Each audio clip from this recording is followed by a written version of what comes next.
Assalamu alaikum, Detroit, miles #1. Yeah, I'm just gonna tell y'all a story how I helped one of my homeboys get out the game back in the days, right?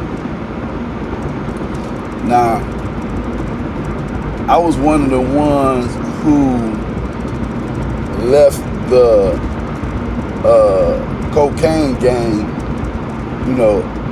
early. Like, considered early. It was late shit versus how many times you touching that stuff, and next thing you know, you get caught with it, you get life in prison. So when I say early, that's just because guys still mess with that stuff, dude. They still mess with that stuff for a living. But anyway, this is one of my homeboys, right? He was out the game, but he was still dibbling and dabbling. And the only reason he probably was out because kind of the connects had kind of dried up, and people had kind of was indicted and things of that nature. But if another connect would have came through, I think he wasn't strong enough to say no. He was out of it. But at this time, he had just had a son too, so he was really like trying to change. And he had got this building, and in this building we had, we was doing things.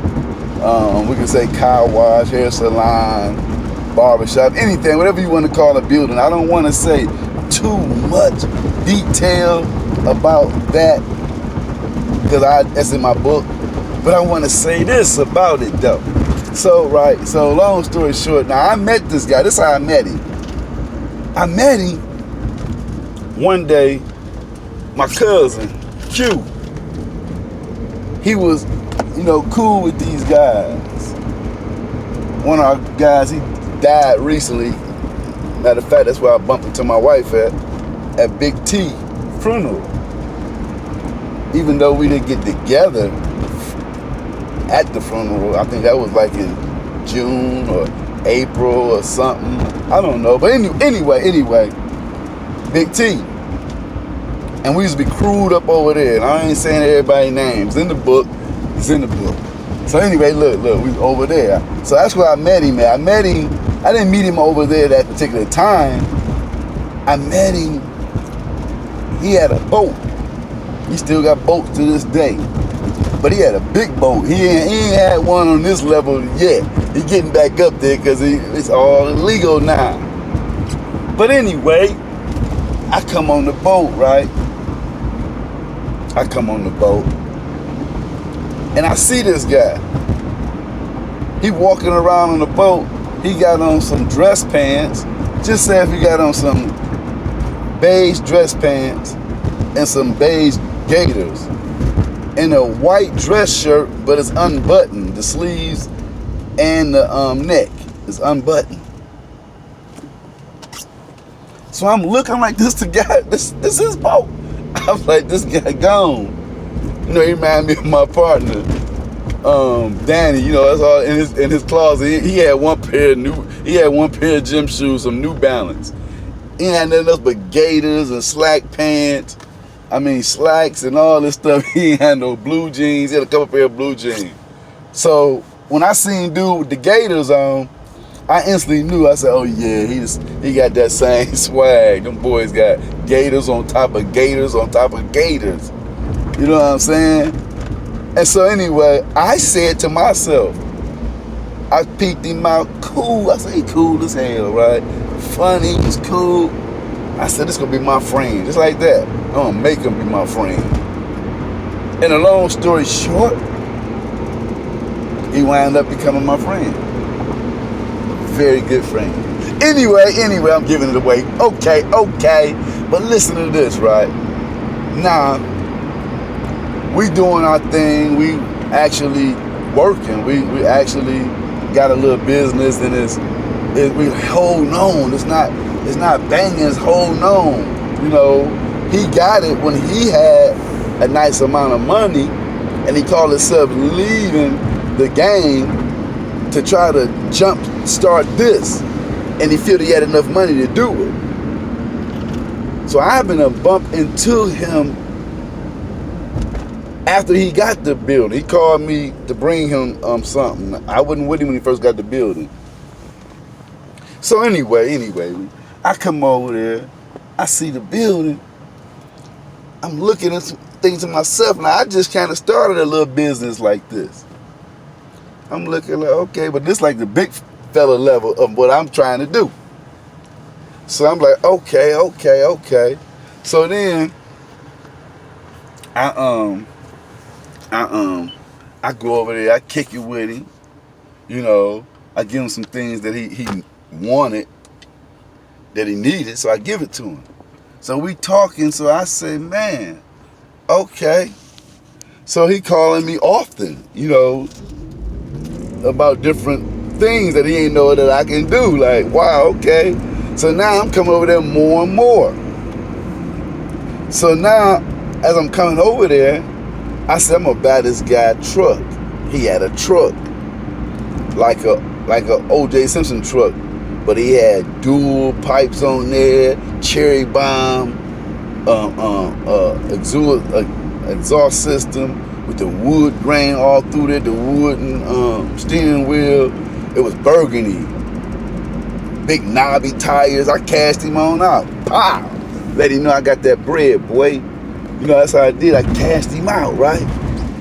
When I cashed him out, now he like, okay, and he had another truck there. I said, I want that one too.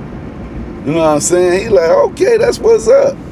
So now I had all the money. Just say, for example, it was $8,000. Say if he wanted to sell me the one truck for $5 and the other truck for $3. So I said, okay, that's $8. I got $6,500, and I give you X, Y, and Z. 500 this, 500 that. He said, okay, cool. He was really liquidating anyway. So he said, okay, cool. I just wanted to owe him some money so I can come back around him a little bit more. You know what I'm saying? I just like his spirit, man. And that's what I do, man. I get cool with real people, like-minded people. So anyway, right? So that's what happened. I'm coming over there. You know, I'm taking care of other stuff that he didn't know I can do. And then I throw him a card note. So we get cool, right? We start getting real cool. And then one day, now I used to be telling him things. He'd be trying to tell me little war stories and stuff. I'd be like, dude, I don't want to hear your war stories, Playboy. He like, what? I'm like, man, I don't want to hear none of your stories about nobody and none of these cats you ran with or what you did, what you that. He's like, okay, why? I said, because when them people come and they snatch me up from hanging out with your butt and asking me some questions about you, if you ain't told me nothing, if I don't know nothing, when they let me go, and then you ask me what did I tell them, I'm be like, I ain't tell them nothing because I ain't know nothing. That way I ain't got to worry about me to kill your ass.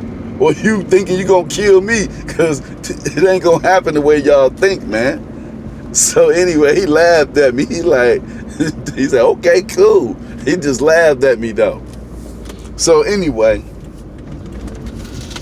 we doing our thing. I don't, you know, I come up there here and there. I might see him out of a week. I might see him 2 times, 3 times out the week. I even hooked some people up to work for him, all type of stuff. You know what I'm saying? It was cool.